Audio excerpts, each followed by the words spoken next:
What's going on, everybody? Just wrapping things up here at Lake Murray. Ended up in second place, but man, day 4 was a fun one for us. We caught 25 pounds, caught some giant ones out there, and you know, it was just one of those special days on the water.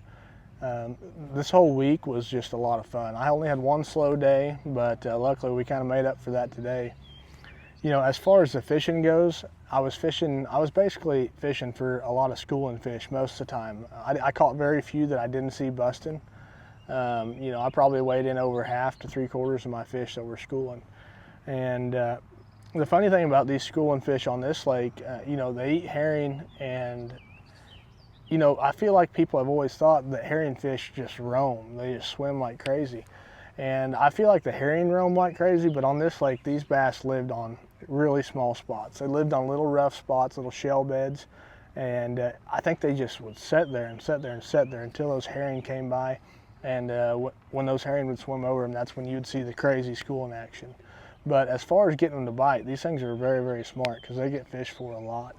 As you can see, I have a million rods out. This was my lineup for today, and you know, I've even put a couple in the box. But you know, I caught them on crankbaits, I caught them on topwaters, I caught them on wake baits, I caught one on a hair jig today. It was really just about showing these fish something new, because I was fishing for the same schools every day. You know, they would stay on these same places, and I would just kind of make a milk run of it.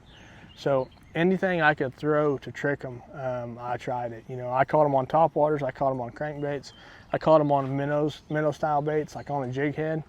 You know, I caught my biggest one today on a wake bait.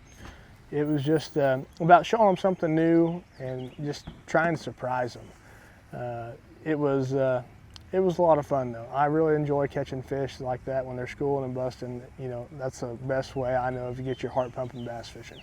You got one tip for somebody fishing a herring lake? My tip for fishing a herring lake would just be to keep moving until you find active fish. You know, don't just spend your whole day fishing somewhere that they're not blowing up and chasing. It seems like if you can get in those areas where the fish are really, really active and schooling, that's going to be your best shot at catching a big bag.